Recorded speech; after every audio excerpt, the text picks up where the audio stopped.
the game was different, right? The rules was different. The ball was different. The Euro style is different in America. The Euro style was a lot different than America.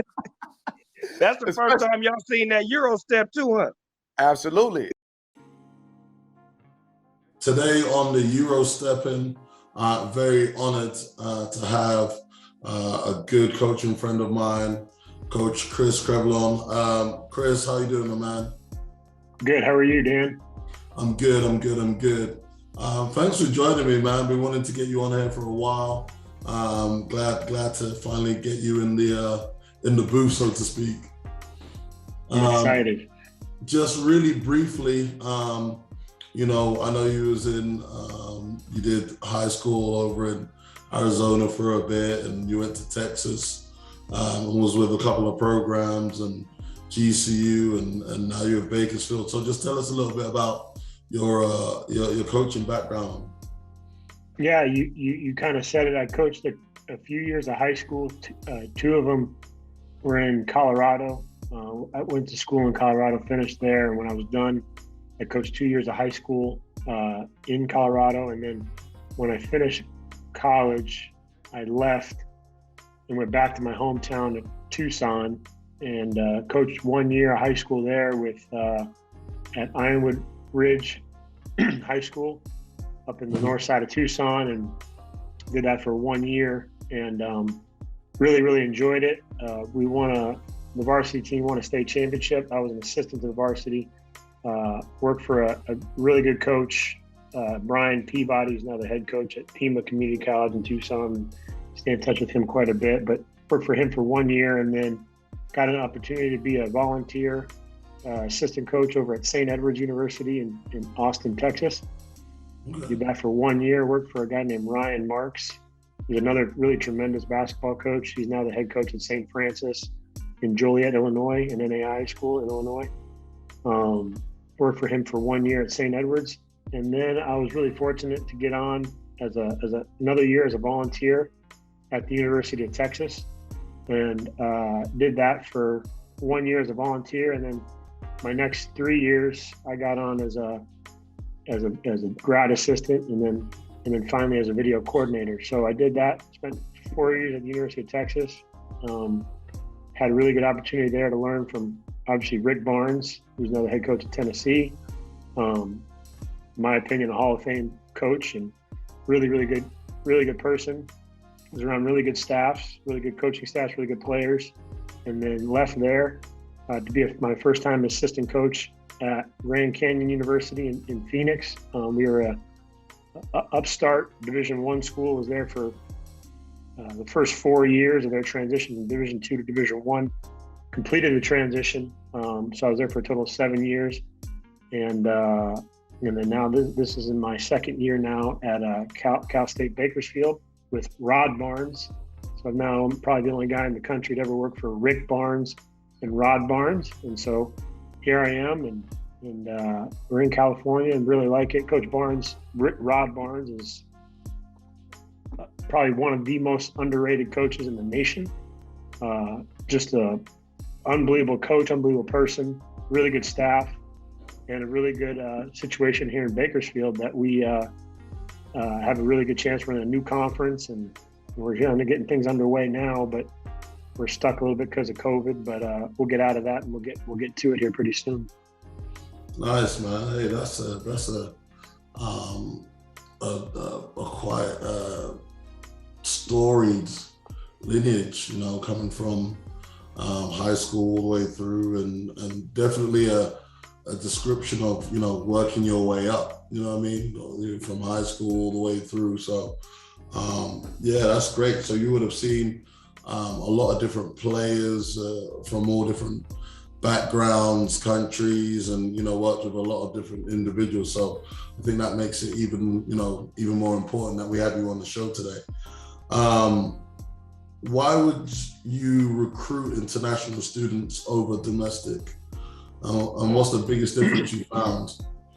I think when I was at, you said it, first of all, I was at Texas, and we had some really good international kids that played for us. We had a kid that's the captain at Andula Ephes in Turkey, Doj Balbay. He's the captain, just won the Euro Cup a couple years ago, and a really, really good player for us, and a really good person. I was in his wedding, and just a really good guy. And another couple guys, we had the kid, Ioannis Papapetro, that I think he's playing for Panathinaikos now.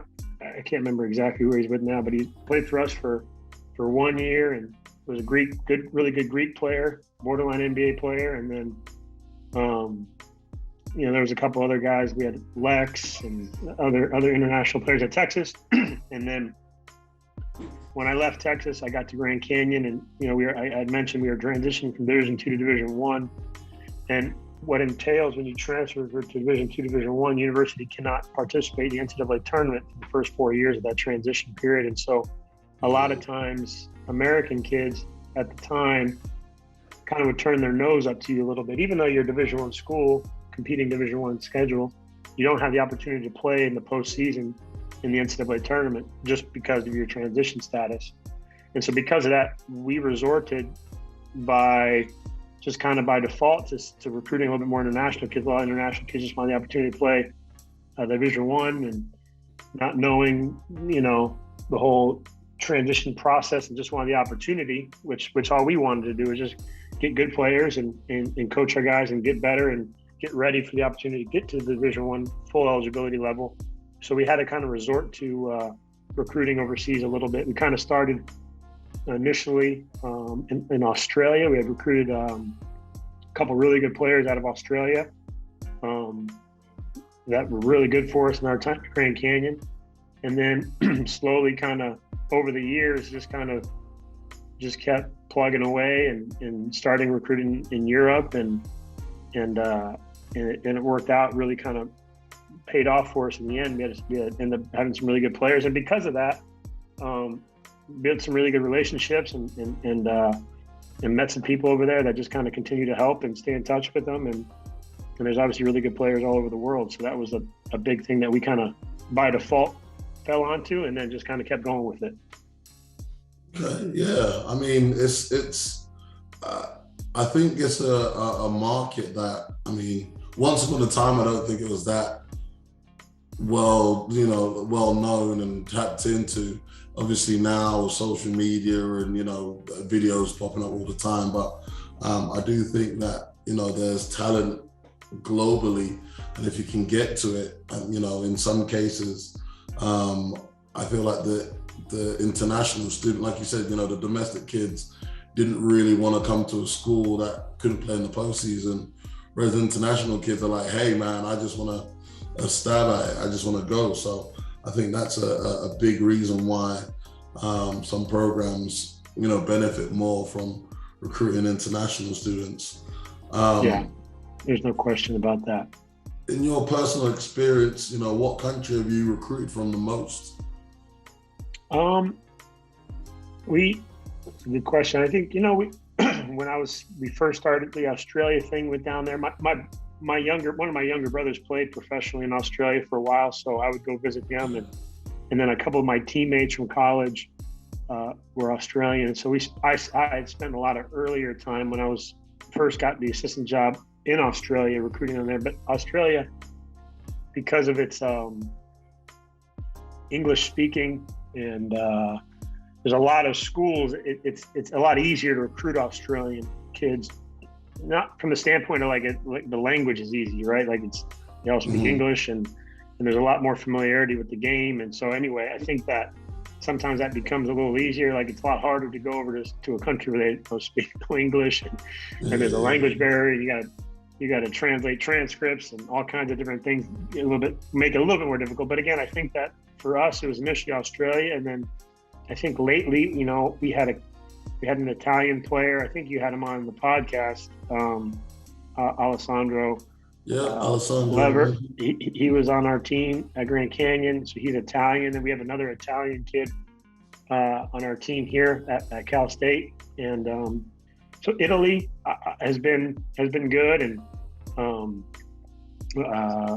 Lithuania, and I've signed kids from Latvia and Finland, and they definitely got some ballers in Latvia, man. I know a couple of great kids that came out of Latvia. So I had a teammate, another teammate in college that was Latvian, and so he was a good player, tough kid. And I remember when he lives there now after he left college, and I stayed in touch with him, and he always kind of gives me names and things that to look into or whatever. But obviously when you have teammates, or my brother was in Australia, if you have those types of relationships, it obviously helps, put eyes and ears on the ground there to kind of let reference to you and kind of follow up because hey, I saw this kid or this kid here, talk to him or whatever it may be, and kind of helps you with reference points to learn about different kids over there. So, but to answer your question, I think it was obviously initially Australia, recruit a lot of kids from there, still do.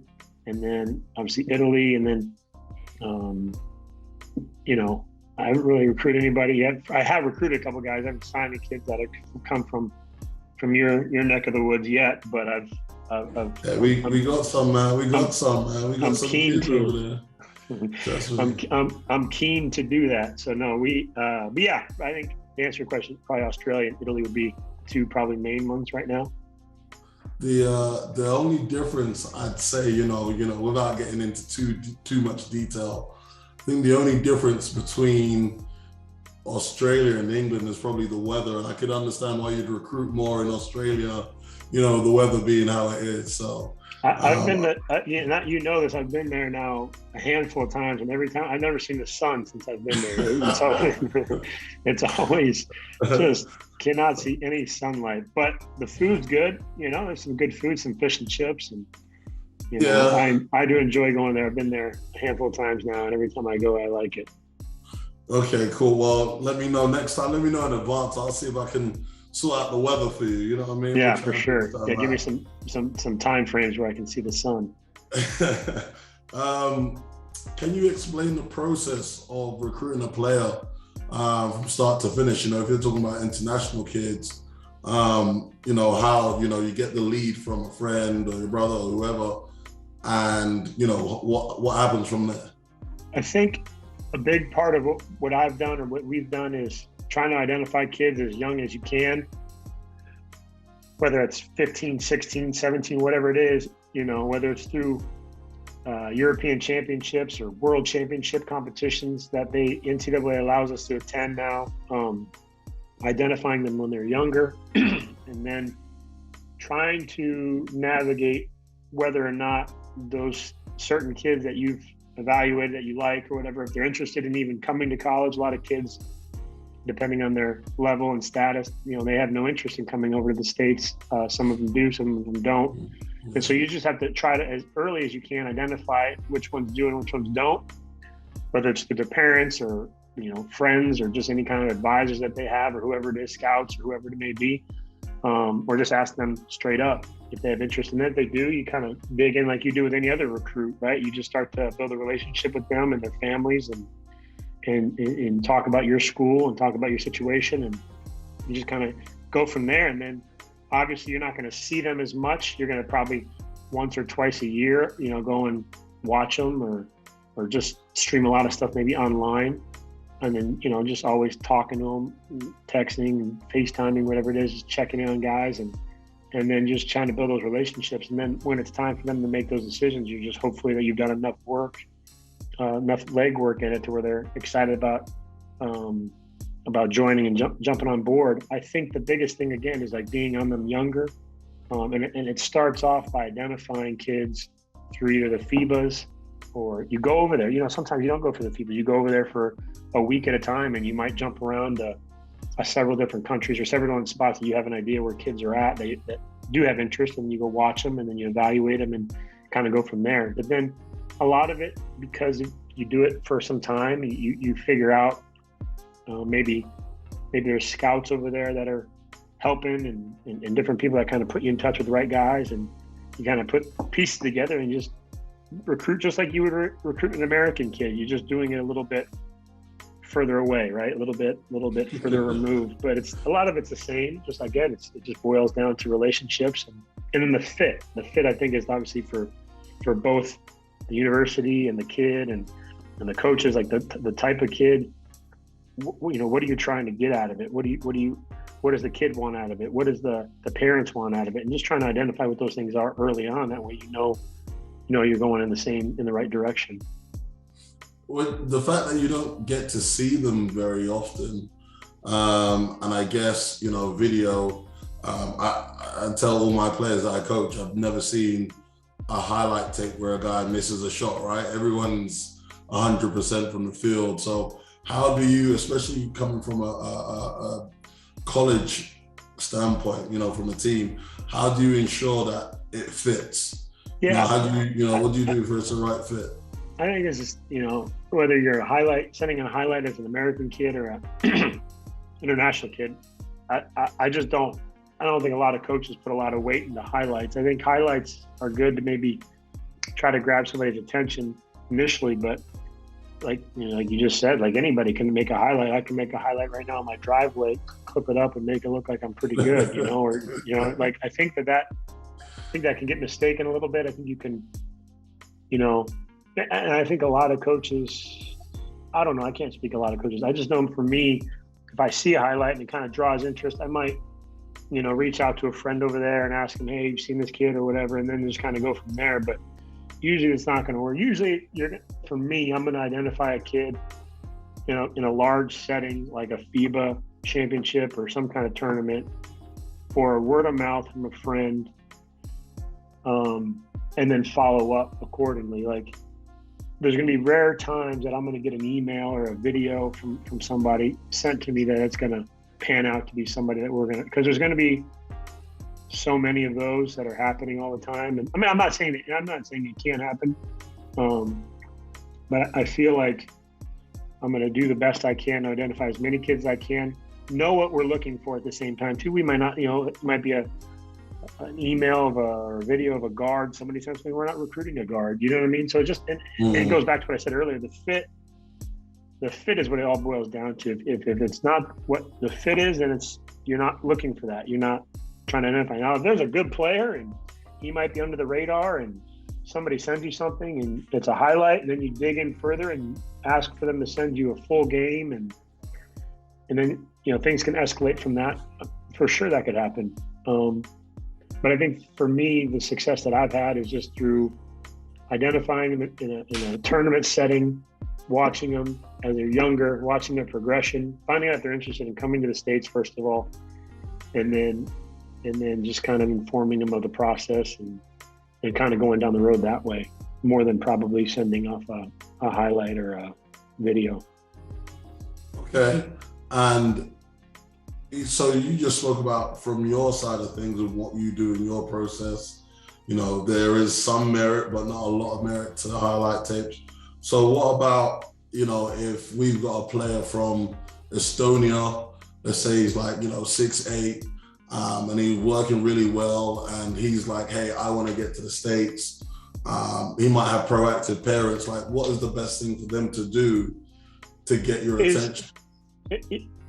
Is he playing on the national level for his team, or is he not? No. If he's not, and he has interest, I think a couple things can happen. But what I would do is I would identify, either in his country or other countries that have reputable, I don't know if there's like a scouting service or somebody that connects with coaches on a regular basis. I think that anything that you have to pay to get your stuff out there, I don't really think I don't know. I haven't been on that end of it. If there's something that you're paying somebody to do for you, I don't really necessarily think that that's the answer. I think that if you try to find connections through coaches that maybe know a scouting service or somebody that connects with college coaches on a regular basis, and put it on the radar to them that you have a player or a kid that's interested in coming over here. The other thing I think that people could do, besides emailing Division I coaches, is there's Division II, there's junior college, there's so many different levels of college basketball here where you can earn scholarships. And I think, honestly, like the junior college route sometimes is becoming a little bit overlooked. And I think that there's a lot of good international players that are currently playing in junior colleges in the United States. And, if you can somehow connect, if it's just a mass email to those guys, I just sometimes think the mass emails get a little bit watered down because there's so many of them. So I guess the biggest advice I would say is, if you really have genuine interest, is trying to connect with somebody. And he might not be in Estonia. He might not be in those Baltic countries up there. It might be in Germany. He might be in, France or whatever. And it might be somebody to reach out to them through an email or connection. Like, hey, I've seen that you've done this before. I've seen you've passed on names in the past. And, this is my son, or this is my player, whoever it may be that's really interested. And is there any way you could pass this information on? And then if he's not playing at the national level for his country, I think it's okay. It's just got to have enough film and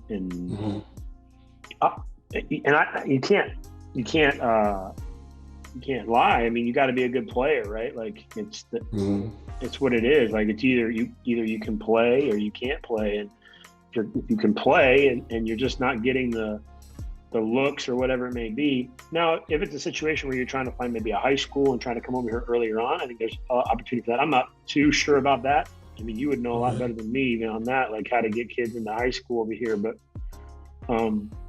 prep schools or whatever it may be. But I do think that the college coaches, if he's Division I basketball player, for sure, there's got to be somebody over there that can connect. Like, hey, I've seen this kid, I can vouch for this kid or whatever it is. I think that helps a lot because, again, I keep saying it kind of boils down to relationships, right? Like, obviously coaches trust their eyes. They need to trust their eyes. And if they see somebody who's really good, and then they're going to do their background. Hey, where's this kid played before?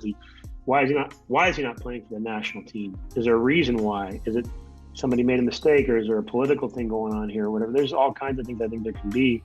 But I think if you're determined to try to come over here, there's obviously a spot for everybody. I think you can find something, but the right level, the right situation might just boil down to the connections and the relationships that you can kind of to lean on to get those things done, I guess. It's probably the best way I could say it. But I would think that you could really find somebody over there who knows and has seen players before and can have those relationships with coaches to pass it on. I think that's probably your best bet.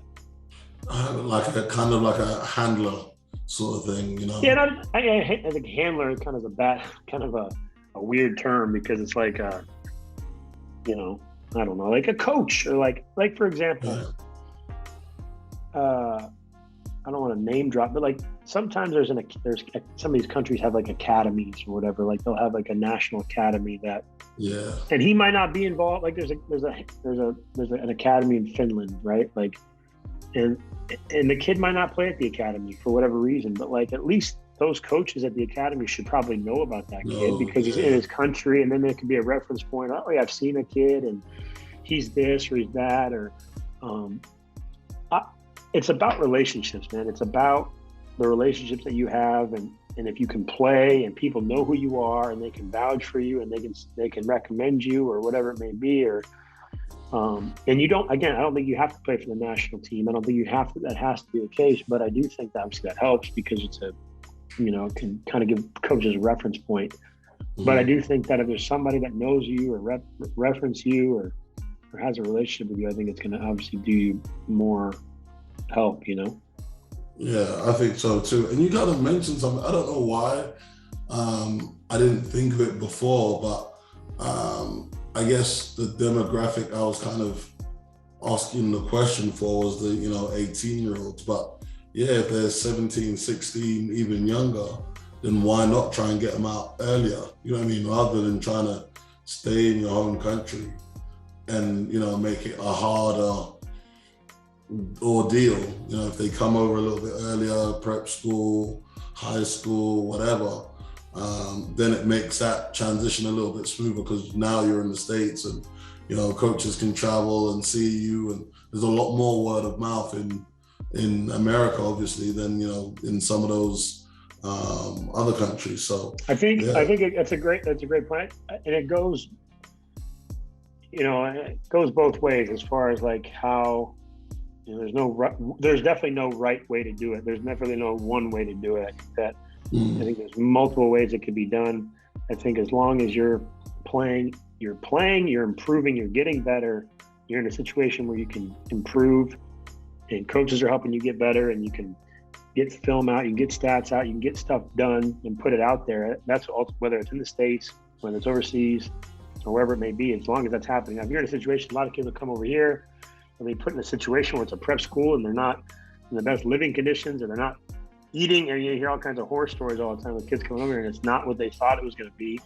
And then it's like, why did I leave? Why didn't I just stay where I was at? And you don't want to get caught in one of those situations either. You know, you want to make sure it's the right deal. And it's like the same thing I said. It just starts with relationships and it starts with the right fit and doing the research and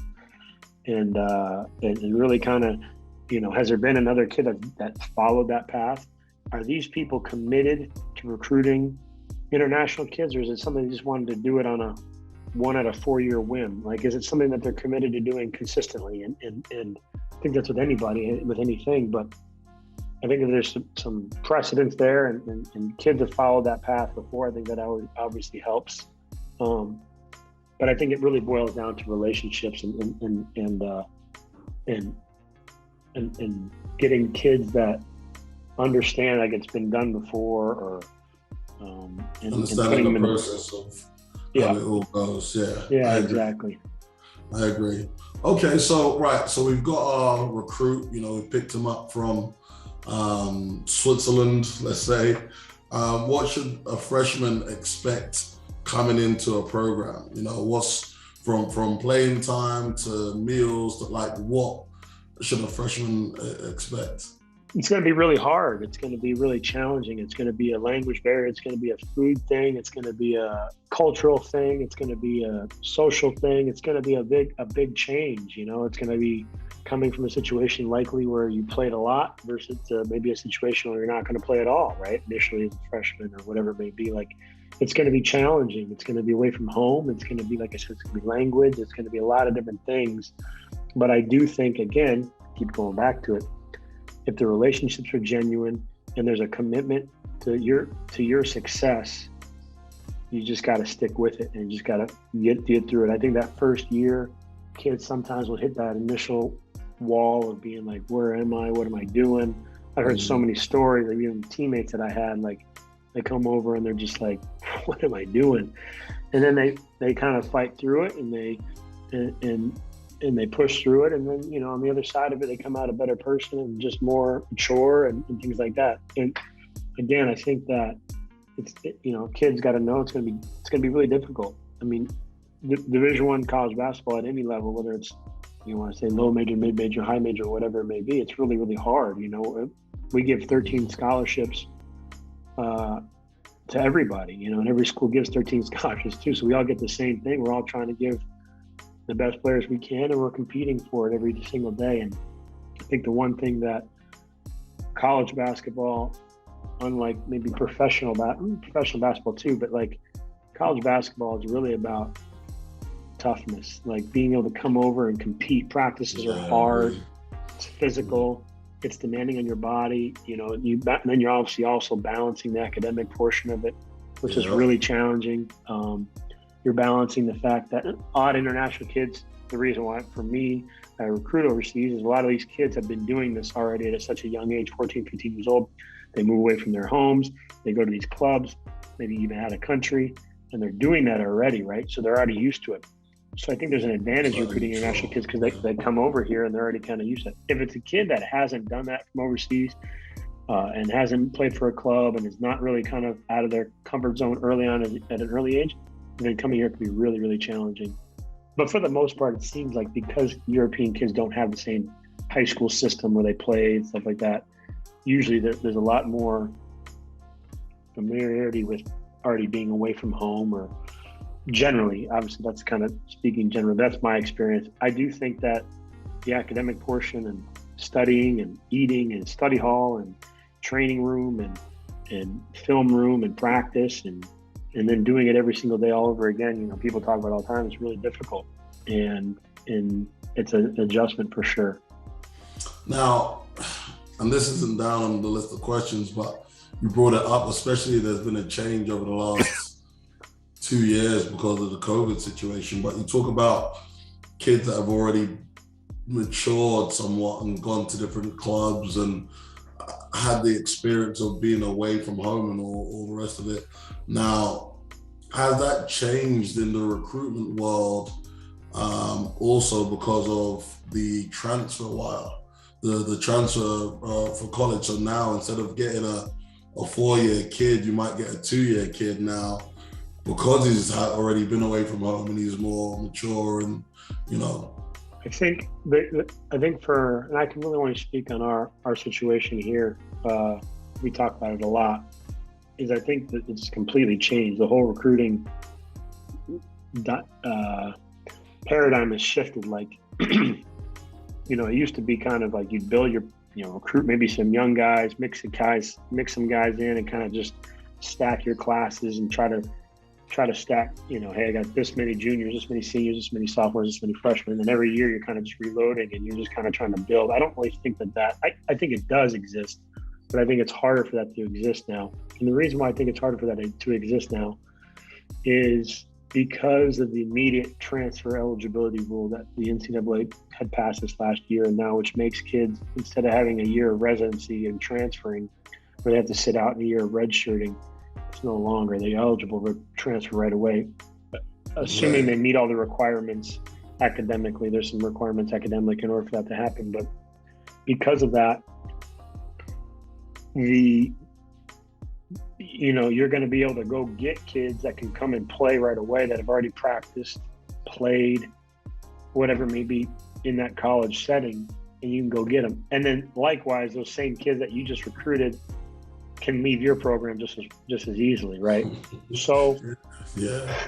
So for us, the reason why I think it's changed is because we don't want to be a feeder program for a school that's bigger than us or higher than us or whatever you want to call it. Like, we don't want to be a school that's going to develop somebody and then in year 2 they decide to go transfer. You know what I mean? Because what happens is then you just become a developmental program for a high, you want to say a Power 5 school, whatever it may be. So we're going to do our research the best we can to maybe recruit the kids and recruit them and show interest and stuff like that. But then knowing that you're probably not going to get him, but then he's going to go to a different school and he might not be as happy as he wants to be or whatever it may be. And then you're going to try to recruit him on the other way coming back. But again, it's just the way that things are set up right now. I think that you kind of mentioned it.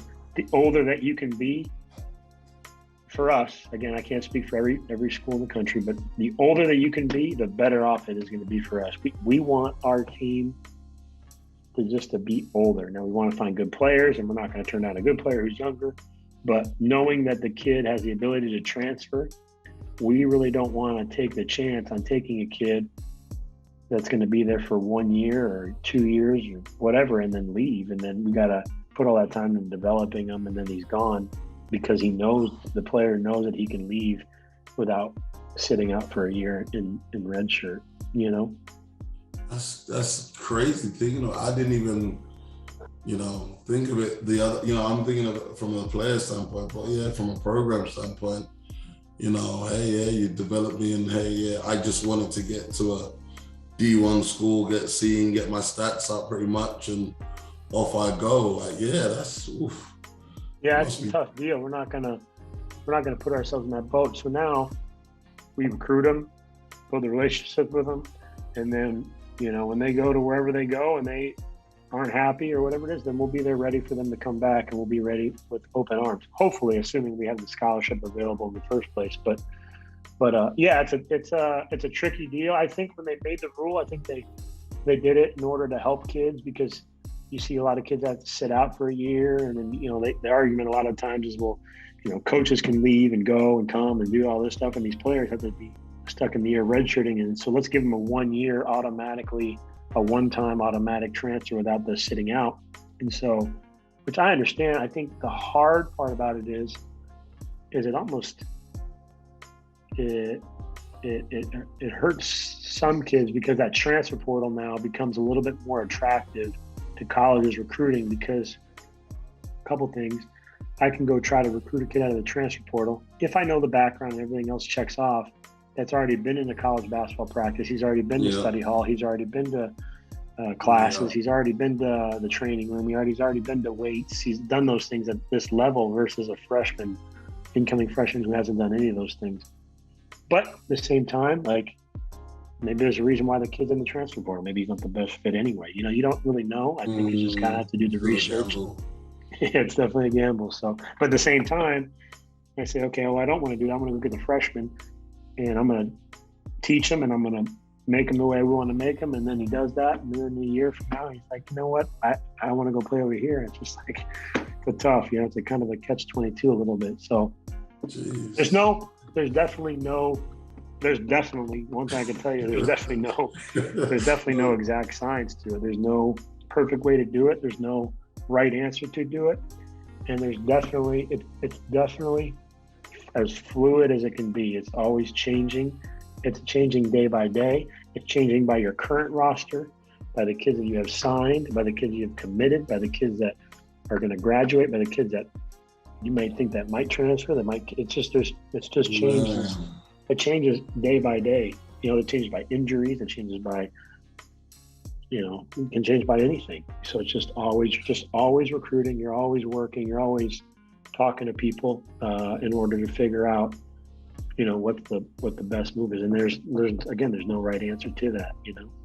Man, that's crazy. I mean, hey, definitely a low stress job coaching college, huh?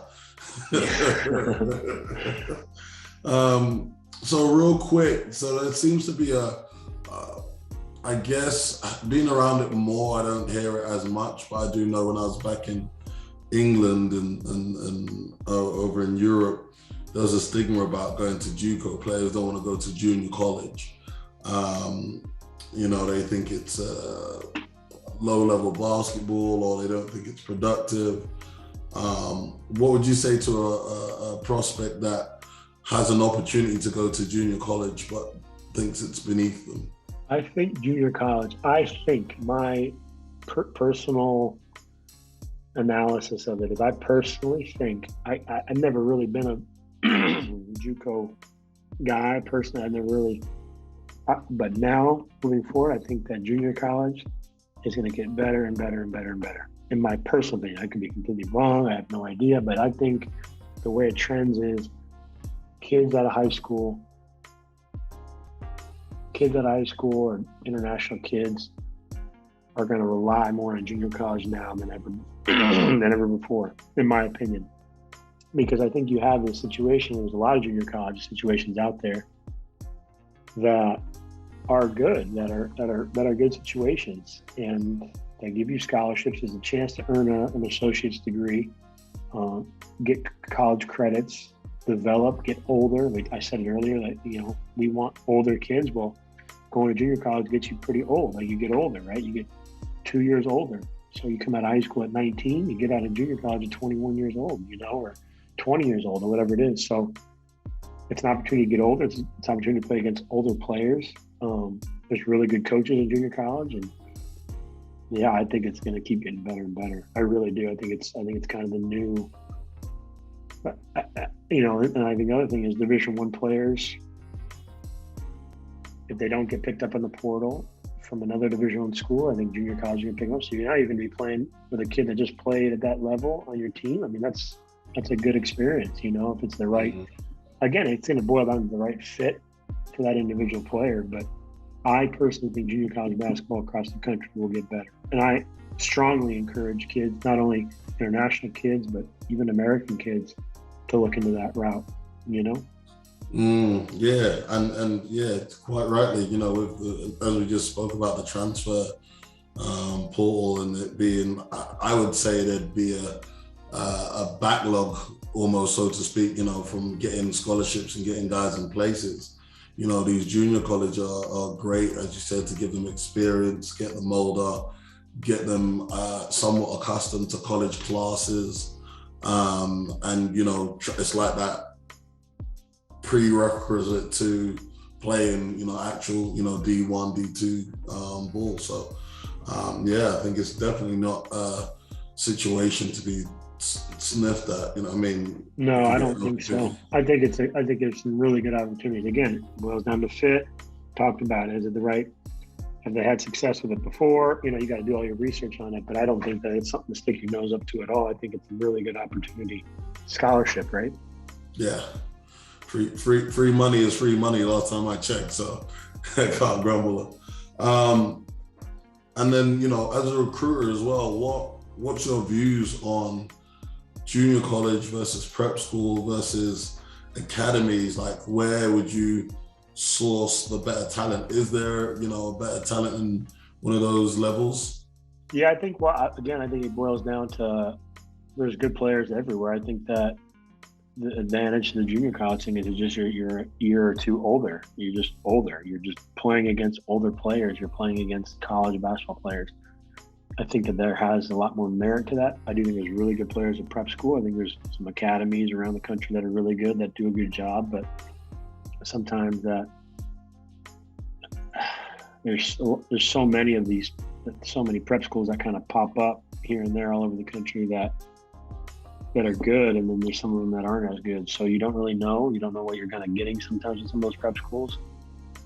Sometimes you have to pay money versus a scholarship. Now, I think a lot of kids think, well, this going to junior college, my clock starts. Well, yeah, but again, if it's the right fit, the right situation, is it free? And then there's an opportunity to play against older players and get better and get coached at a higher level versus kind of an upstart prep school. You know, you got to do your research. I think it's going to depend on who the kid is and the situation they're coming from. But sometimes you got to pay money for those prep schools. Do they have money to pay? Is it, you know, a lot of them will tell you that they're going to get you a scholarship. Well,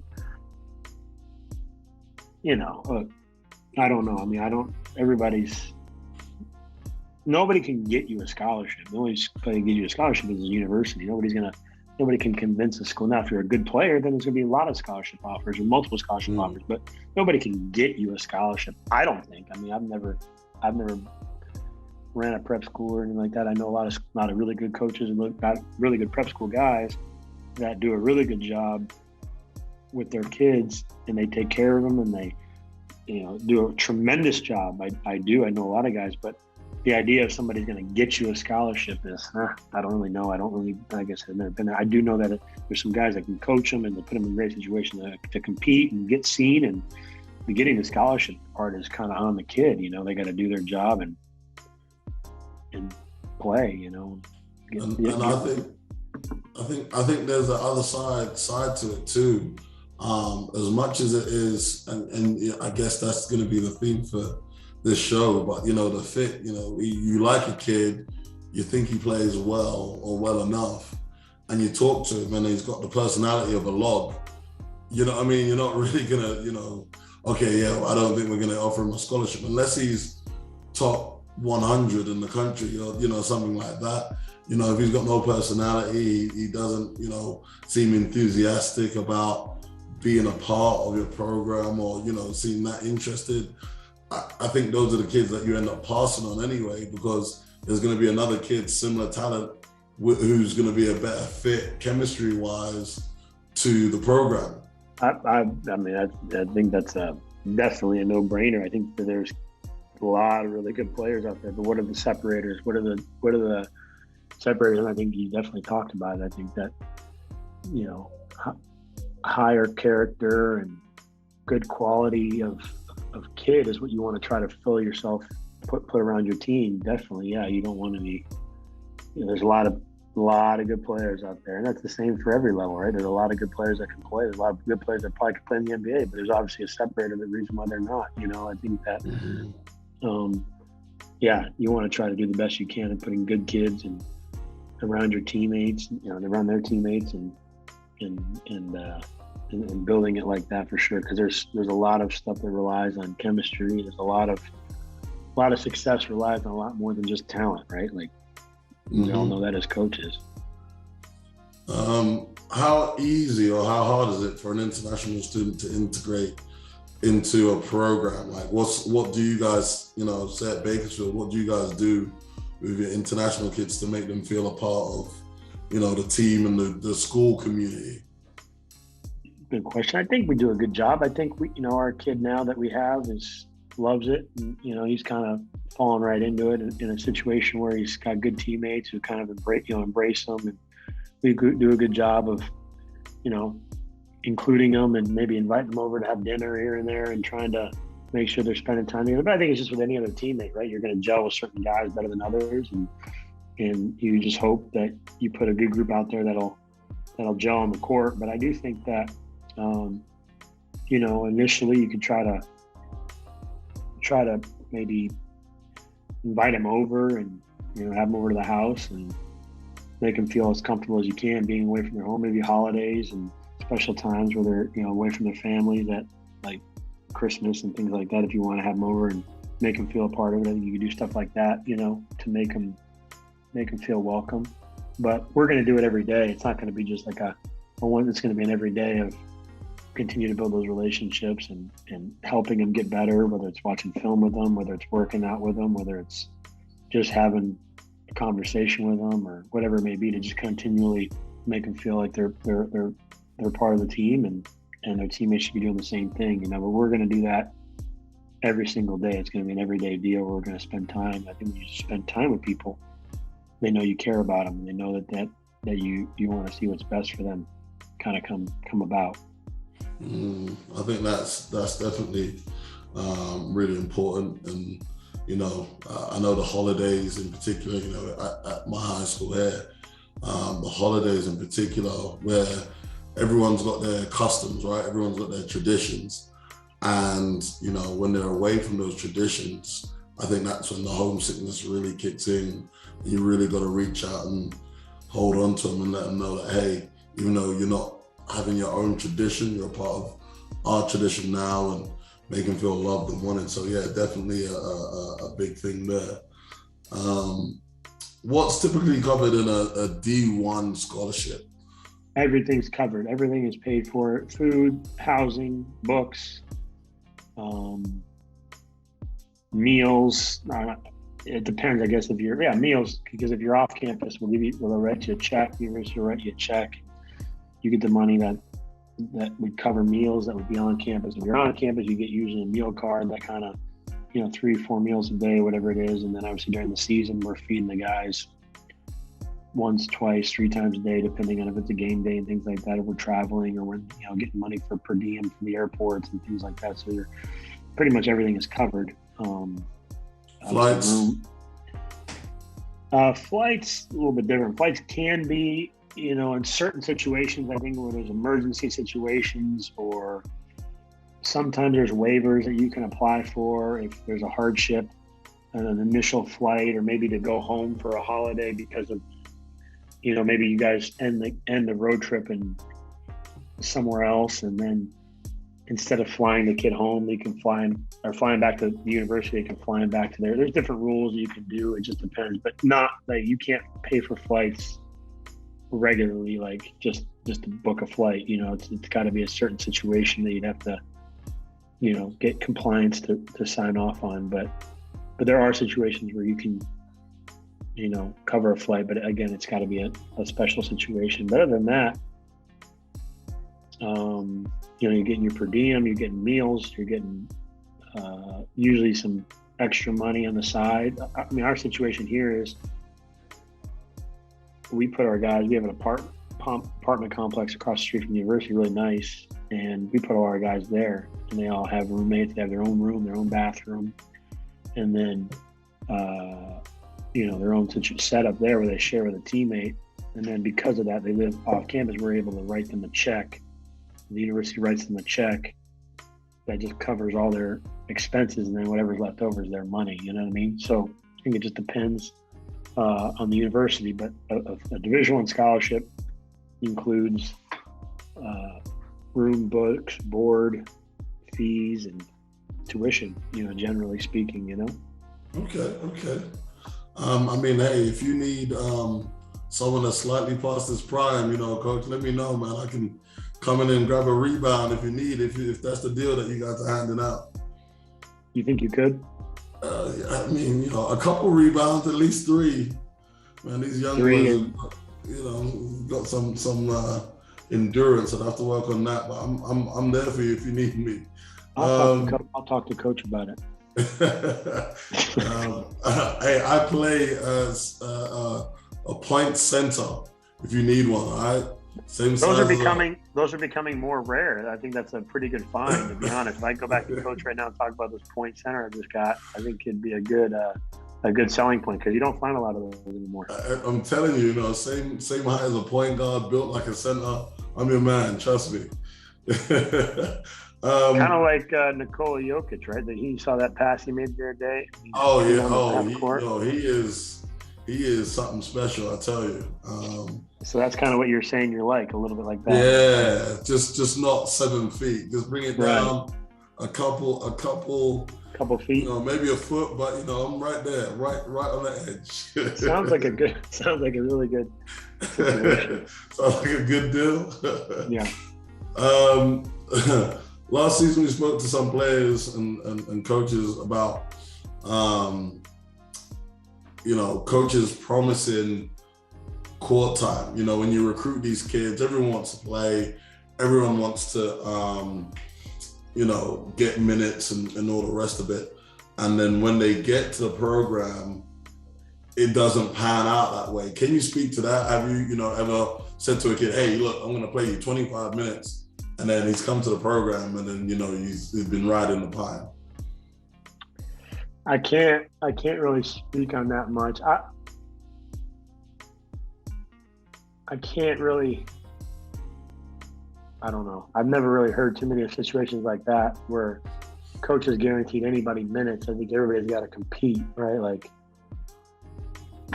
I don't know. I think if you're promising kids minutes or somebody's promising you minutes, it's probably not the truth, because you're going to have to go in there and play. You have to go in there and compete. That's what this is all about, right? I don't know. The only way I can think of it is like, the NBA, like LeBron is getting paid more than anybody. Russell Westbrook's getting paid more than anybody. James Harden's getting paid. Kevin Durant. These guys are getting paid more than everybody, right? So they are the guys that are going to get the promises or the shots or whatever it may be. Those are the guys, right? Everybody else has got to figure out how to compete, fill a role, do little things, and then keep a job, right? Like in college, like there is no, like, there's your best players for sure. There's your good players, your better, whatever. Obviously, you hope you have better players, but like for the most part, we all get the same scholarship. You get the same scholarship that I get, that he gets, they get. So like, obviously, have good players that we identify, but there's nobody who's there's no LeBron getting paid. Like there's not a guy on your team getting paid. Now I guess some of this NIL stuff, that's a different conversation.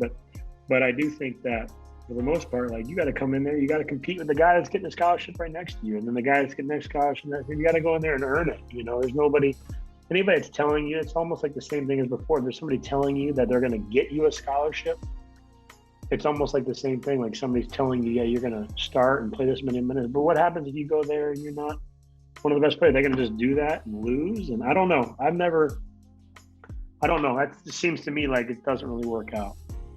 Now, maybe they're saying that to get you in recruiting, and that's their recruiting pitch, and then they get there. Well, that's kind of, I think, a little bit on you to evaluate that, because I think it's hard to guarantee somebody minutes or starting position or certain things when you haven't gotten there yet. You haven't played, It's true. And it's always different, right? You can always, there's certain kids that you'll find, or certain players that you'll find that are quote unquote like gamers. Do you know what I mean? No matter where you put them, they will flourish. They'll, when the lights are on, they're not scared.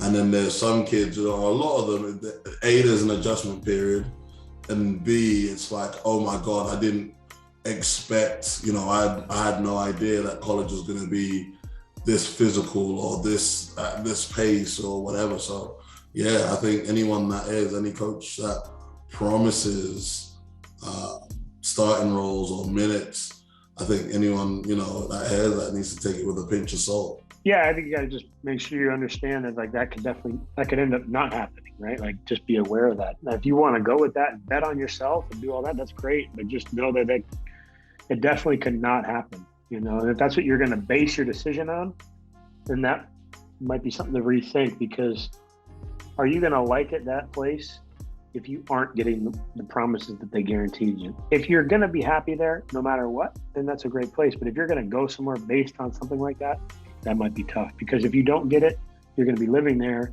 every day. And if you don't like it, you're not going to be too happy. All right, so what does a typical college day consist of? You wake up, we have weights, usually around 7:15. And probably got to grab some breakfast before that, or grab something to eat so you can't go to weights, empty stomach, lift, shower, depending on your study hall time. You got to go to study hall around 9, 10 o'clock, go there, knock that out for an hour, hour and a half, 2 hours, depending on what you got to get done. And from there, you might grab some lunch, you know, practice usually around 3 o'clock, kind of prepare yourself to practice, get ready to go. Come to practice 3 to 5, 3 to 6, depending on what we got going on that day. Maybe watch some film before practice. And then you're done. You got to, you know, finish up around 6 o'clock, 7 o'clock, grab something to eat, maybe go home, get some homework done. Make sure you get yourself all prepared for the next day. And then you got to get some sleep. You know, you can't stay up all night. You can't stay up till 11 on your phone, 12 o'clock, 1 o'clock. You got to get some real sleep. And you got to wake up the next day and you got to do it all over again. Obviously, depending on the time of year, whether you're playing games or whether it's preseason or postseason or off season, you know, it might vary a little bit more. You might have some special projects school-wise, or maybe after practice, you got to go meet up with some classmates or whatever it may be. You know, there obviously might be a time where after you go eat, you don't have homework, you want to get back from the gym and get some shots up, or maybe after weights in the morning, before you go to study hall, get some shots up after weights, because you definitely don't want to just go to practice and then that's the only time you see the gym, right? Like you're not going to get better. You know, you got to get in the gym, you got to be in there on your own with a coach, whatever you know, whatever's allowed at the time.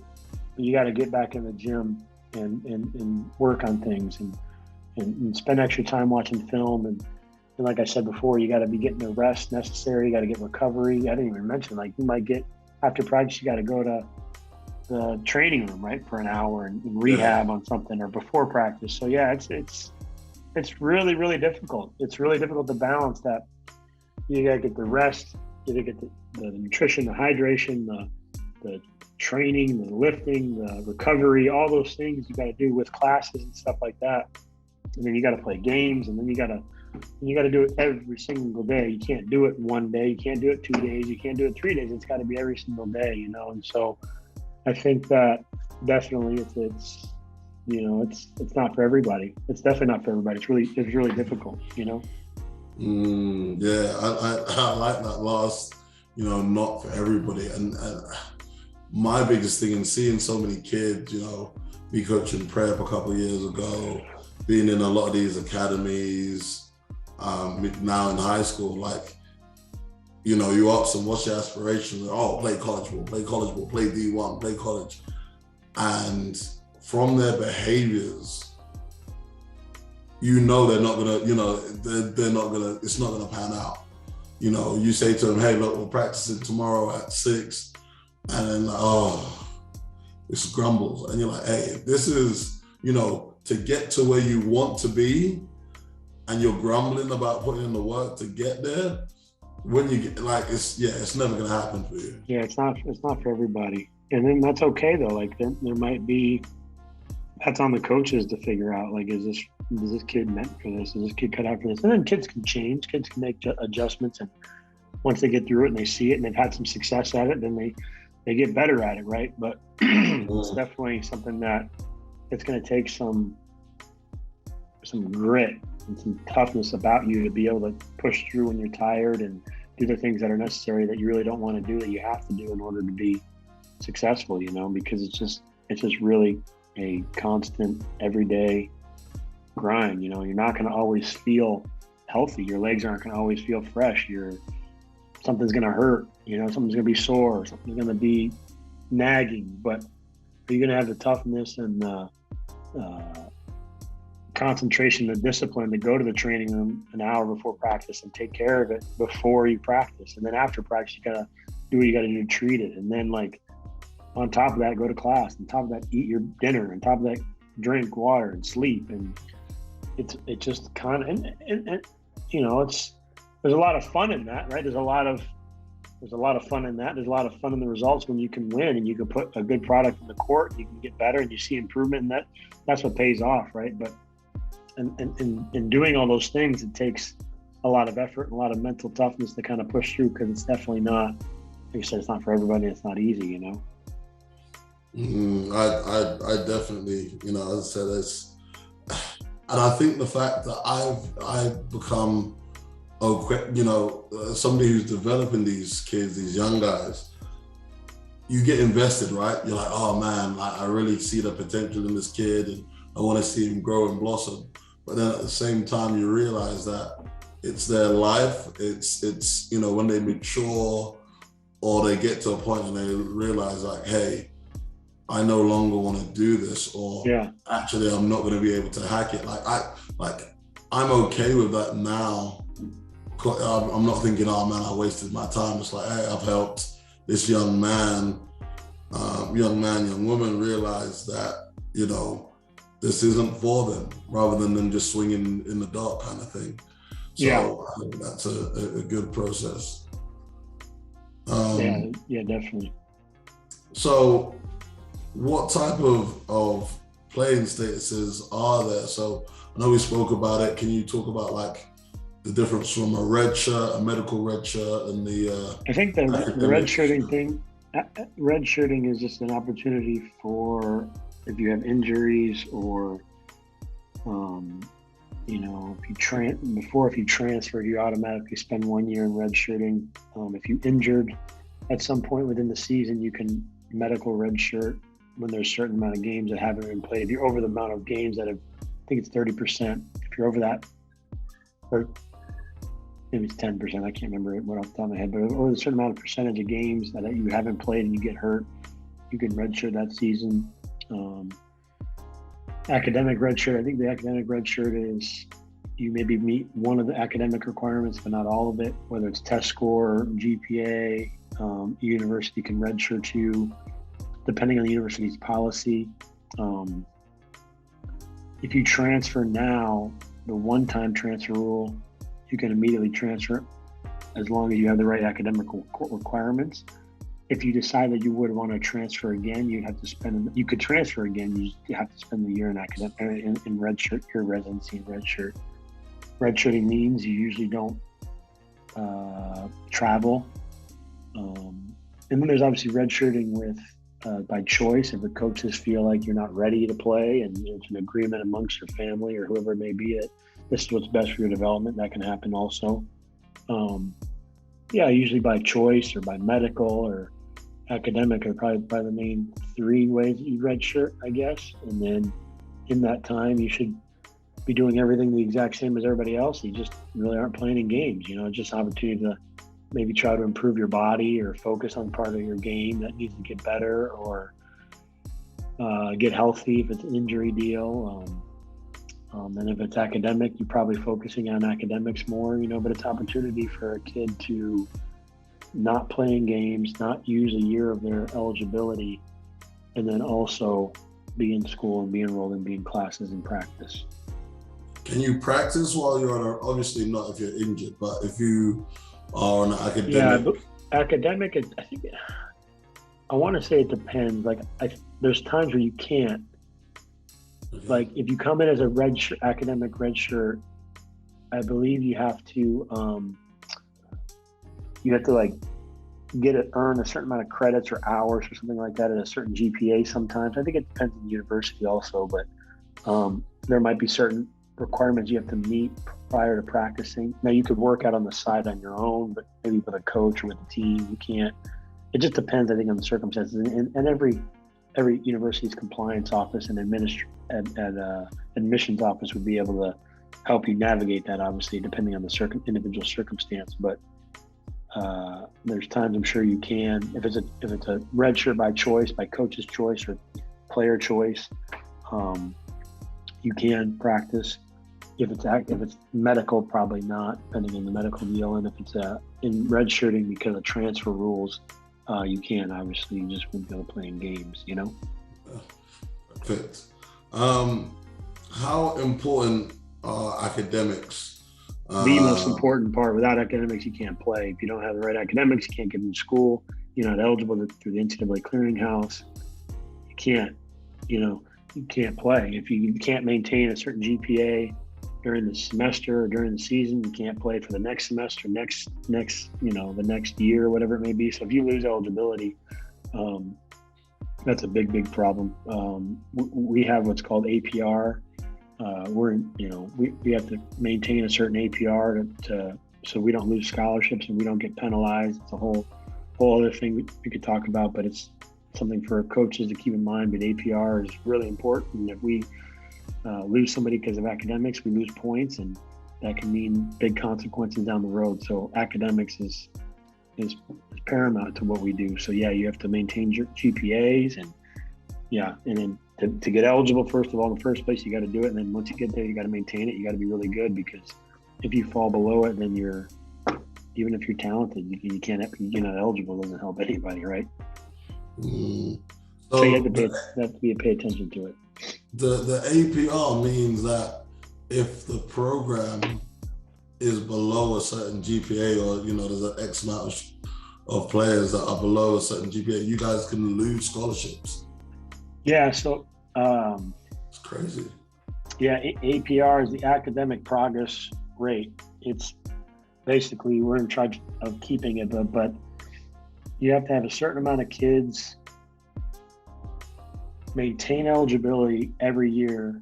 A perfect score every year is 1,000. You have to try to get, if you get points for, so you get points for retaining the kid. The kid stays in the program.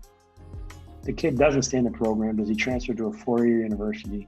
If you transfer to a 4-year university, you maintain the points as long as he transfers within good academic standing. So that's another thing. He's got to be in good academic standing. And then if he transfers, maybe he signs a professional contract, he doesn't graduate. If he signs a professional contract and he's still in good academic standing, then you still maintain the points. If he goes and signs a professional contract and he leaves in bad academic standing, you lose 1 point. And then over a course of every 4 years, it's kind of hard to explain, but every four years, the 4th year drops off and the score continues to roll over. So if you get 1,000 1 year and the next year you get a 7 something or whatever, like that 1,000 from the year 4 eventually will drop off, and then you'll have that 7. So you want to try to maintain as high of a score. If you don't do that, the university can find itself in some big trouble. So yeah, it's a very important thing of what we do, maintaining a good APR score. Man, recruits need to know that, hey, it's not just you know what I mean? It's not personal, because it doesn't just affect you, it affects everybody down the line. And from what you're saying, it's a knock-on effect. It's a 4-year effect. It's a 4-year deal. So like I said, once the 1,000 rolls off and you drop off, it can really hurt you, So your academic progress rate is, are you graduating kids? Are you, essentially, are you graduating? Are you remaining in good academic standing? Are kids remaining in the program? Are they leaving the program? If they're leaving, what status are they leaving in? Are they leaving in good status? Are they leaving in bad status? If they're leaving in good status for whatever reason, they're transferring or they're graduating or they're going professional, whatever it may be, as long as you're maintaining that status, you're not losing points. When you lose 1 point because if one kid drops out, I think if he goes junior college, I think you lose a point. And if if he fails out, whatever, there's just different ways, there's all different kinds of scenarios, but you don't want to lose multiple points for bad academics. So yeah, it's paramount to what we do. Yeah. I hear you. And again, similar to the red shirt question, can you practice with your team while you are academically ineligible? No. Okay. No. And that's a big thing too. Some kids are like, well, I'll just practice, I'll just hang out. No. You will not be doing that. What basic life fundamental skills should a recruit or a student have before joining college? What basic skills? Yeah, life skills. I think you have good time management. You have to have good time management and good. You have some discipline, have some grit, have some toughness, have some built-in habits where you're already doing some of the things, that we talked about. But yeah, I think if you have good habits, I think that'll translate, that'll carry over. If you have bad habits, I think that'll carry over. You know what I mean? Like, you want to try to build those habits as early as you can. You know what I mean? With studying and practicing and taking practice serious and hydrating and eating and sleeping and all the things we talked about. The better you can be at that early on, the better you can be off later on. It makes sense. And I guess like being independent, being a independent problem solver, whether that's a self-starter, right? You're bringing energy. I think those are good qualities. Anytime you go into practice, you're bringing energy, not sucking energy out of it. You got the guys that say you're practicing at 6 the next day and they smack their teeth. Well, that's probably not a good sign, right? Definitely not a good sign when you're smacking your teeth when coaches are around. Definitely. Coach, really enjoying this. I got like 3 more questions for you. Thank you so much for your time. What type of relationships do coaches have with parents?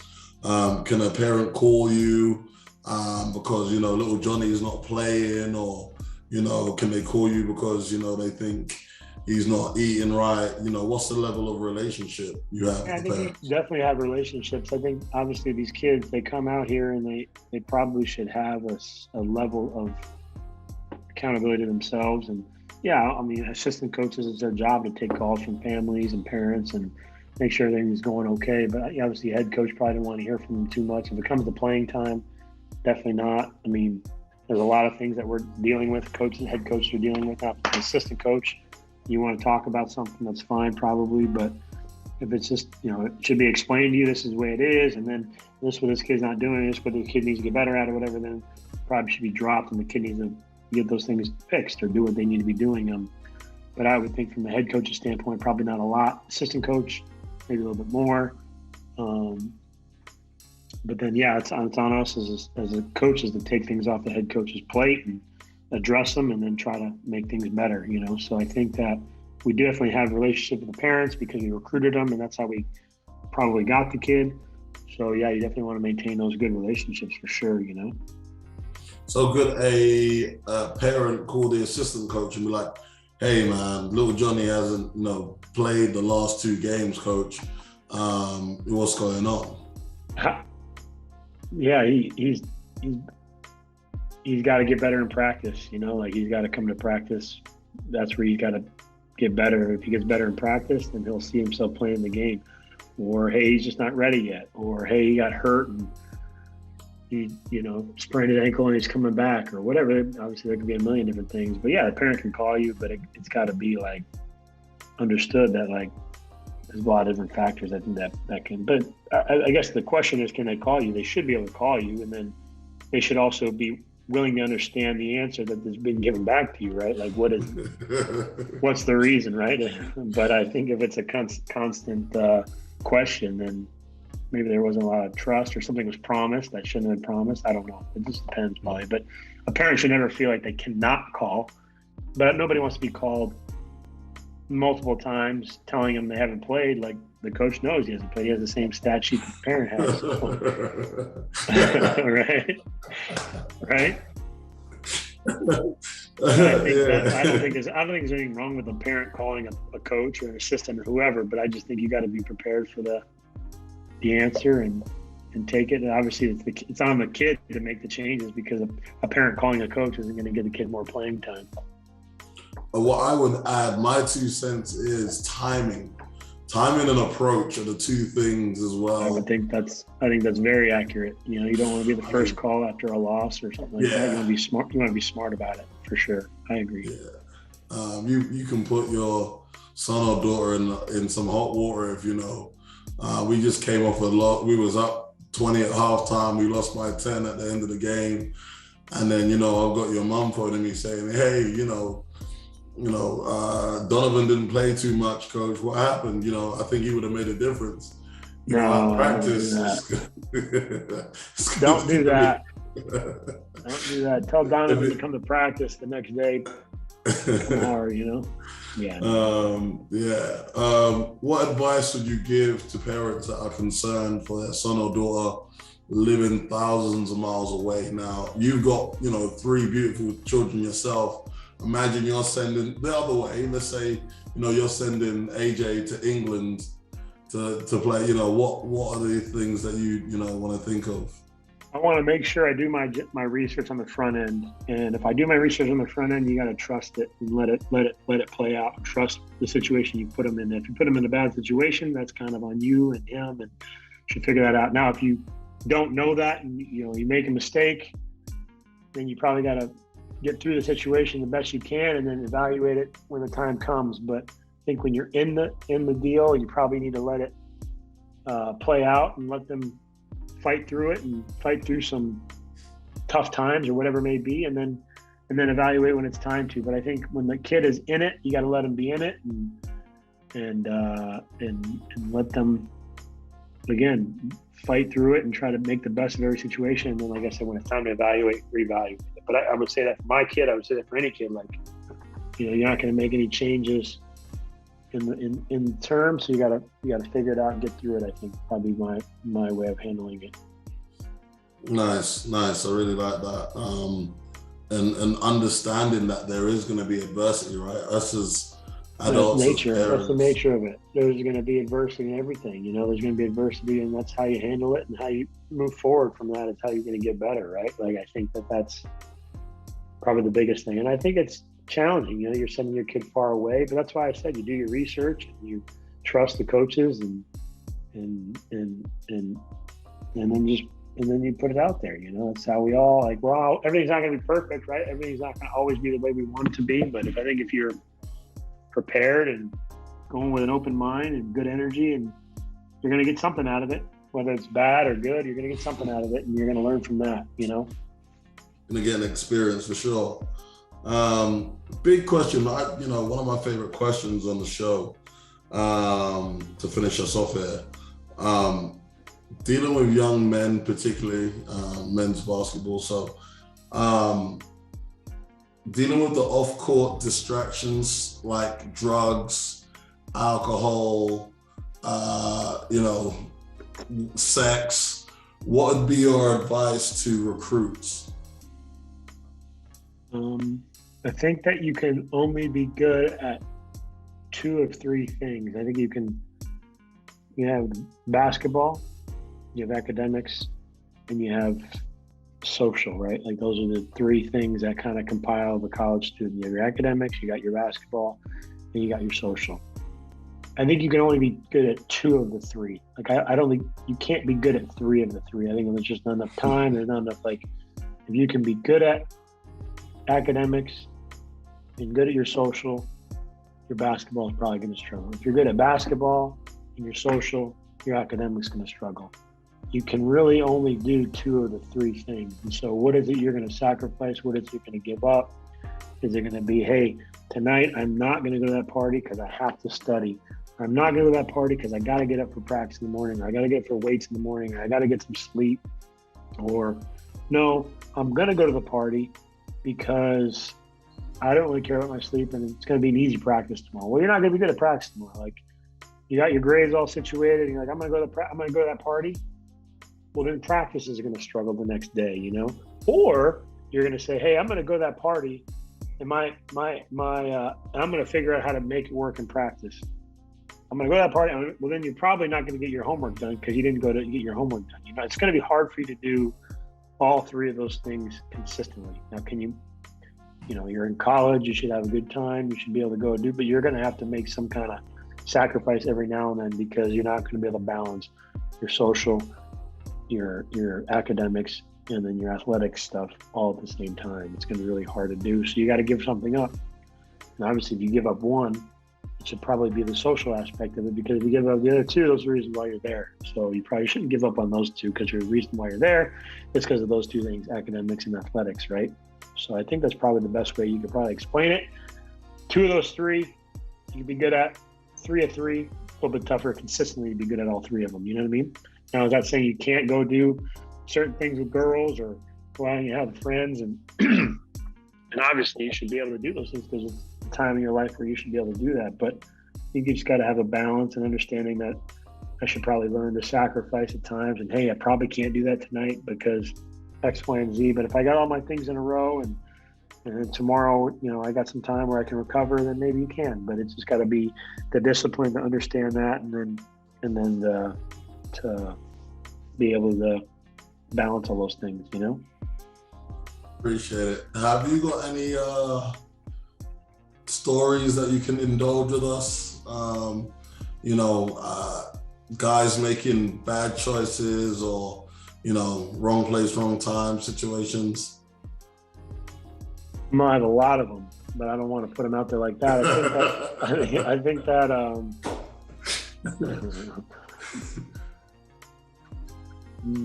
I think that the best way to put it is like, you want to associate yourself, you want to start yourself off on the right foot. Like, obviously everybody's going to make mistakes. Everybody's going to be,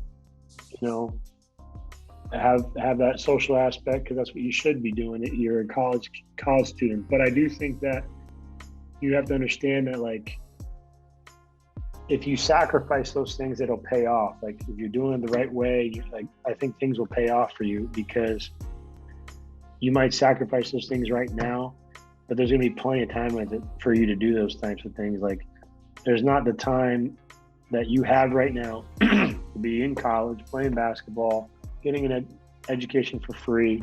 Like, that window is so small, It's like this. I have 3, like you talked about, I have 3 little kids, right?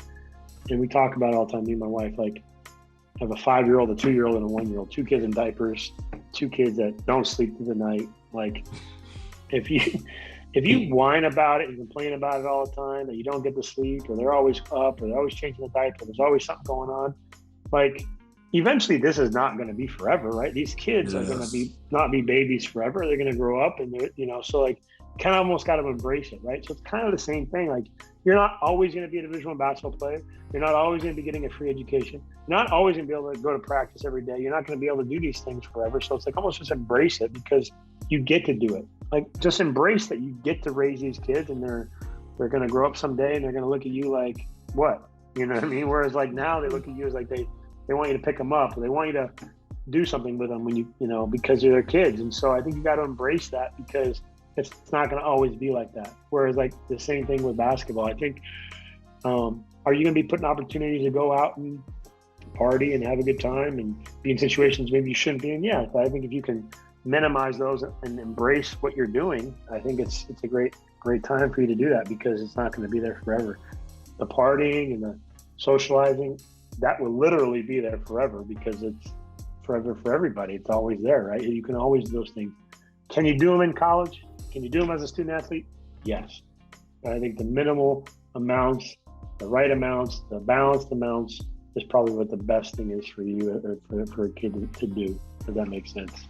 I totally hear you. And, I think, I'm not speaking from experience, but I think you do it wrong when you're like 20, 21 anyway. You know what I mean? You don't really party properly. You know what I mean? So when you're older, you know how to drink responsibly, or just enough to get you over there so that you remember the night. And you know what I mean? You know how to do things properly when you're older. Whereas when you're young, what they say, the youth is wasted on the young, right? So, they go out and spend way too much money, or drink too much and black out and do this and all that. And now it's, not beneficial. You know what I mean? It's not as great a night as when you're older and you kind of navigate it sensibly. So I think that's a big thing. But yeah, so before we wrap up, is there anything else you'd like to say to potential college recruits? No, I think the biggest thing is, like I had said, just keep working And if you're working out and you're a hard worker and you're getting better, like, coaches should find you, and the right people should connect with you and help you out to where you need to be. And I think that the biggest thing is, like, you got to just trust the process, right? You got to trust your work, and if it works out, it works out, and you just got to put your faith in your work. I think is probably the biggest thing, and then let coaches find you, and then, like you had talked about, don't be afraid of junior college route, and don't look down on that. That's a great opportunity, and coaches want to see you succeed. So, like, coaches are going to try to help. Like, if I can help with anybody, like, reach out to me and put them in touch with me, and I can maybe help them try to find a junior college or whatever it may be. But yeah, there's definitely no right way to do it. You just got to be persistent about it and keep working at it and keep getting better. Appreciate it. Appreciate your time. Thanks for hanging out with us here at the Eurostepping, and look forward to catching up with you soon, my man. My name is Chris Crevelone, Cal State Bakersfield men's basketball. Thanks for watching my episode of Eurostepping. Go Runners. Appreciate you watching the Eurostepping. I want to thank everybody for watching Eurostepping. Watching the Eurostepping. The Eurostepping. The Eurostepping. You've been watching the Eurostepping. The Eurostepping. Eurostepping. You've been watching the Eurostepping, a great podcast show hosted by Coach D.